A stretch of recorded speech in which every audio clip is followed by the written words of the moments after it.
American president പങ്കെടുത്ത ചടങ്ങിൽ വെടിവെപ്പ് നടന്നു. 8 റൗണ്ട് വെടിവെച്ചതായിരിക്കുന്ന റിപ്പോർട്ട് പുറത്തു വന്നു. ട്രംപിനോടൊപ്പം ഭാര്യയും വൈസ് പ്രസിഡന്റ് ഉണ്ടായിരുന്നു.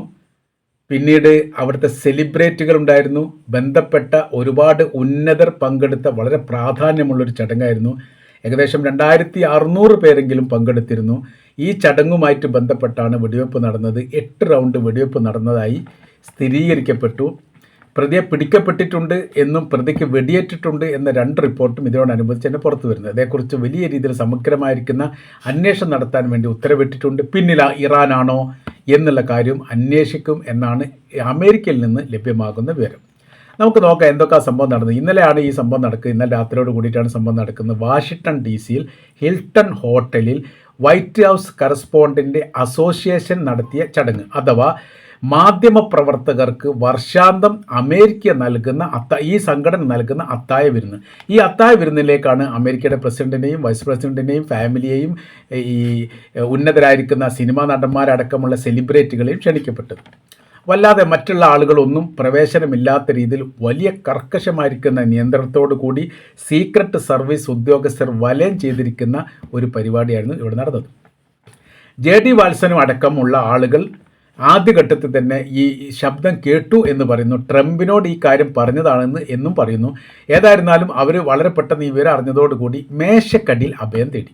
അതൊരു സുരക്ഷിത ഇടമായിട്ടാണ് മനസ്സിലാക്കുന്നത്. അപ്പോൾ ഒരു അമേരിക്കയുടെ പ്രസിഡന്റ് മേശക്കടിയിൽ ഇങ്ങനെ കുനിഞ്ഞു നിൽക്കുന്ന ഒരു പരിപാടി എന്ന് പറഞ്ഞാൽ കുട്ടികൾ കളിക്കുന്ന സമയത്തൊക്കെ ഉണ്ടാവില്ല, അങ്ങനെ കള്ളനും പോലീസും കളിക്കുമ്പോൾ ആ അവസ്ഥയിലേക്ക് ഒരു അമേരിക്കയുടെ പ്രസിഡന്റ് മാറി എന്ന് പറയുമ്പോൾ അത് നിസ്സാരമായിട്ട് കാണാൻ വേണ്ടി പറ്റില്ല. പരിഭ്രാന്തരായി ജനങ്ങൾ വ്യത്യസ്ത മേഖലയ്ക്ക് ചെതറി ഓടുന്നത് കാണാൻ വേണ്ടി സാധിച്ചു. എന്താ നടക്കുന്നതെന്ന് കൃത്യമായ രീതിയിൽ അറിയാത്ത രീതിയിലാണ് അത് ഓട്ടങ്ങളൊക്കെ ഉണ്ടായത് എന്നുള്ളത്. അപ്പോൾ സുരക്ഷാ സംവിധാനം പാളി എന്നുള്ളത് വളരെ കൃത്യമാണ്. വെനിസ്വേലയും ഇറാനും ഇതിൻ്റെ പിന്നിലുണ്ടോ എന്നുള്ളത്. വെനിസ്വേലയുടെ പേര് ഇതിൽ പറയുന്നുണ്ട്. വെനിസ്വേലയിൽ ഇപ്പോൾ ഭരണം അട്ടിമറിച്ചു, അതായത് പ്രസിഡന്റിൻ്റെ തട്ടിക്കൊണ്ടുപോയതിനോടനുബന്ധിച്ച് അവിടെ കമ്മ്യൂണിസ്റ്റ് തീവ്ര ചിന്താഗതിക്കാരായിരിക്കുന്ന ആളുകൾ വലതുപറ്റ സംവിധാനത്തെ വിമർശിക്കുകയും എതിർക്കുകയും ചെയ്യുന്നവർ ഇതിൻ്റെ പിന്നിൽ എന്തെങ്കിലും കളി ഒപ്പിച്ചിട്ടുണ്ടോ? കാരണം വെനിസ്വേലൻ പൗരന്മാർ ഇഷ്ടംപോലെ ഉള്ള രാജ്യമാണ് അമേരിക്ക. ഇറാൻ്റെ പൗരന്മാരുണ്ട്. ഇറാന് നേരിട്ട് വിസ നൽകില്ലെങ്കിൽ മറ്റുള്ള രാജ്യം വഴി വിസ ലഭിച്ചിട്ട് പഠിക്കാൻ വേണ്ടിയിട്ടോ ബിസിനസ്സിന് വേണ്ടിയിട്ടോ സന്ദർശനത്തിന് വേണ്ടിയിട്ടോ അവിടെ സന്ദർശിക്കുന്നവരും ഉണ്ട്. അപ്പോൾ അവരാണോ മറ്റാരെങ്കിലും ആണോ എന്നുള്ള കാര്യത്തെക്കുറിച്ചൊക്കെ അന്വേഷണം നടത്താൻ അന്വേഷണം നടത്തുന്നുണ്ട് എന്ന വിവരമാണ് പുറത്തു വരുന്നത്. ആൾക്കൂട്ടത്തിനിടയിൽ മുൻപും ട്രംപിന് നേരെ വധശ്രമം ഉണ്ടായിട്ടുണ്ട്. പക്ഷേ സ്വകാര്യ ചടങ്ങിൽ വെച്ച് ഇത്തരമൊരു സംഭവം നടക്കുക ആദ്യമാണ്. സ്വകാര്യ ചടങ്ങ് നടത്തിയ സുരക്ഷിതത്വം കൂടും. ഒരു തെരഞ്ഞെടുപ്പ് ഇലക്ഷനുമായിട്ട് ബന്ധപ്പെടുന്ന സമയത്ത് ഈ സുരക്ഷാ സംവിധാനം തീരെ ഇല്ലാതെ വരും. അപ്പോൾ നമ്മുടെ നാട്ടിൽ തന്നെ മന്ത്രിമാർ വലിയ സുരക്ഷിതത്വത്തിൽ പോകും. എന്നാൽ ഇലക്ഷൻ പ്രചരണ സമയത്ത് അങ്ങനെ സുരക്ഷിത കാര്യങ്ങൾ ഉണ്ടാവില്ലോ. ഈ ആളുകളുമായിട്ട് ഇടവൈകിട്ടാണ് പ്രവർത്തിക്കുന്നത് അല്ലെങ്കിൽ വോട്ട് അഭ്യർത്ഥിക്കുന്നത്. അങ്ങനെ വളരെ എളുപ്പത്തിൽ ആക്രമിക്കാൻ പറ്റുന്ന സംവിധാനം എന്ന് പറയുന്നത് ഈ ഇലക്ഷൻ പോലെയുള്ള ജനങ്ങൾക്കിടയിൽ പ്രവർത്തിക്കുന്ന സമയത്താണ്. രാജീവ് ഗാന്ധി കൊല്ലപ്പെട്ടത് ഇതുപോലുള്ളൊരു പ്രചരണം നടത്തുന്ന സമയത്ത് സാധാരണക്കാരുമായിട്ട് അടുത്ത് ഇടപഴകുന്ന വ്യക്തി കൂടിയാണ് രാജീവ് ഗാന്ധി. അങ്ങനെയാണ് തമിഴ്നാട്ടിൽ വെച്ചിട്ട് ഒരു സ്ത്രീയെ പൊക്ക നൽകുന്നതുമായിട്ട് ബന്ധപ്പെട്ട് വിളിച്ചു വരുത്തുന്നത്. രാജീവ് ഗാന്ധി അത് സുരക്ഷാ ഉദ്യോഗസ്ഥർ തടഞ്ഞ സമയത്ത് രാജീവ് ഗാന്ധിയെ വിളിച്ചു വരുത്തി സ്റ്റേജിലേക്ക് കയറ്റുന്നത്. അങ്ങനെ പൊക്ക വാങ്ങുന്നു, കുനിഞ്ഞു നിൽക്കുന്ന സമയത്ത് ചാവേറായിട്ട് പൊട്ടിത്തെറിക്കുന്ന കാര്യമൊക്കെ നമുക്കറിയാവുന്നതാണ്. ഈ സംഭവം നടക്കുന്നത് ഒരു പ്രധാനമന്ത്രി ആയിരിക്കുന്ന സമയത്തല്ല, ഇലക്ഷൻ പ്രചരണത്തിനോടനുബന്ധിച്ചാണ്. അപ്പോൾ ഇലക്ഷൻ പ്രചരണത്തിനോടനുബന്ധിക്കുന്ന സമയത്ത് ജനങ്ങളിലേക്ക് ഇറങ്ങിയിട്ട് പ്രവർത്തിക്കുക എന്നുള്ളത് സ്വാഭാവികമാണ്. ഇവിടെ നടന്നിരിക്കുന്ന സംഭവം അങ്ങനെ തന്നെയാണ്. ഇവിടെ 2 സ്ഥലത്ത് നടന്ന സംഭവം അങ്ങനെ തന്നെയാണ്. പക്ഷേ ഇവിടെ ഇപ്പോൾ പറയുന്നത് അതിൽ വ്യത്യസ്തമായ രീതിയിൽ സുരക്ഷാ സംവിധാനം ഉള്ളിടത്തും യഥാർത്ഥത്തിൽ ഈ സംഭവം നടന്നിട്ടുണ്ട് എന്നുള്ളത് ആരെയും അതിശയിപ്പിക്കുന്ന കാര്യമാണ്. അപ്പോൾ ഇതിന് മുൻപ് നടന്ന സംഭവങ്ങൾ നമ്മൾ നോക്കാം. 2024 ജൂലൈ മാസം 13-ാം തീയതിയാണ് ഇലക്ഷൻ പ്രചരണത്തിനിടെ പെൻസിൽവാനിയ എന്ന സ്ഥലത്ത് വെച്ച് വെടിവെപ്പ് നടക്കുന്നു. വലത് ചെവിക്ക് വെടികൊള്ളുന്നു. വലത് ചെവിക്ക് എന്ന് പറയുന്ന തലക്കാണ് വെടിവെച്ചത്. അതേ പ്രസംഗത്തിൻ്റെ ആക്ഷനിൽ അങ്ങോട്ടും ഇങ്ങോട്ടൊക്കെ ഇങ്ങനെ തിരിഞ്ഞു നിൽക്കുന്ന സമയത്ത് സ്വാഭാവികമായിട്ട് ഈ രീതിക്ക് മാറ്റം വരും തലക്ക്. അങ്ങനെ എങ്ങനെയാണ് ചെവിക്ക് മാത്രം വെട്ടിക്കൊണ്ട് അത്ഭുതകരമായ രീതിയിൽ രക്ഷപ്പെട്ടത്. ചെവിയൊക്കെ മുറിഞ്ഞിട്ട് രക്തം വാർന്നൊഴുകുന്നതോടനുബന്ധിച്ചിട്ടാണ് അദ്ദേഹത്തെ ആശുപത്രി കൊണ്ടുവന്ന വീഡിയോ ഫൂട്ടേജൊക്കെ ഒരുപാട് പുറത്തിറങ്ങിയതാണ്. ഇതാണ് അതോടനുബന്ധിച്ച് ഈ പ്രതിയെ വെടിവെച്ച് കൊന്നു, അതോടുകൂടി അത് മണ്ടത്തരമായി എന്ന് പിന്നീട് അമേരിക്കയുടെ സൈനികർ തന്നെ അഭിപ്രായപ്പെട്ടിട്ടുണ്ട്. കാരണം തെളിവ് പൂർണ്ണമായിട്ട് നശിച്ചുപോയി.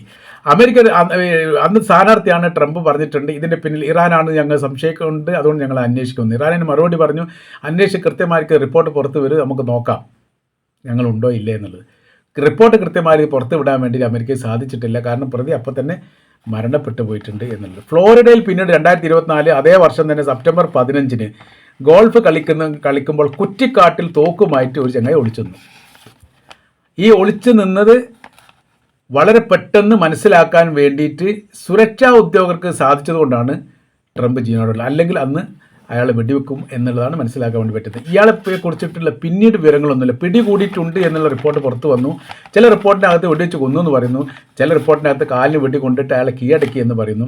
ഏതായിരുന്നാലും അതിൻ്റെ പിന്നിൽ പ്രവർത്തിച്ച ആരാണ്, എന്തൊക്കെയാണ് സംവിധാനം ഉണ്ടായത് എന്നതിനെക്കുറിച്ചുള്ള ഒരു വിവരം പുറത്ത് വന്നിട്ടില്ല. അപ്പോൾ ഈ സീക്രട്ട് സർവീസ് വിഭാഗം ഇതിനെ മൊത്തത്തിൽ ഈ ഭാഗം വളയുകയാണ് ചെയ്തത്. അങ്ങനെ വളഞ്ഞിട്ടാണ് നിലവിലെ സാഹചര്യത്തിൽ അമേരിക്ക പ്രസിഡന്റിനെ മറ്റുള്ളവർ രക്ഷപ്പെടുത്തിയത് എന്ന് പറയുന്നു. വാഷിംഗ്ടൺ DC ഇന്നലെയാണ് ഈ സംഭവങ്ങൾ നടന്നത്. ലോകാടിസ്ഥാനത്തിൽ വളരെ പ്രാധാന്യമുള്ള വാർത്തയായിട്ടാണ് ഇപ്പോൾ ഇതിനെക്കുറിച്ചിട്ട് പറയപ്പെടുന്നത്.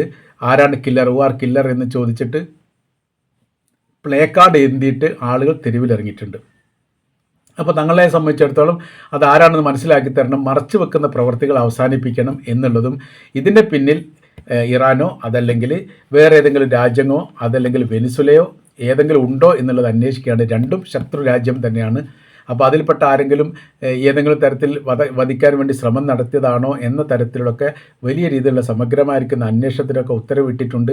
ഏതായിരുന്നാലും ഒരു കാര്യം ഉറപ്പായി, ലോകത്ത് ഏറ്റവും സുരക്ഷിതത്വമുള്ള അമേരിക്കയുടെ പ്രസിഡന്റ് പോലും യഥാർത്ഥത്തിൽ ഇപ്പോൾ ഈ ഒരു സാഹചര്യത്തിൽ സുരക്ഷിതരല്ല എന്നുള്ളത്.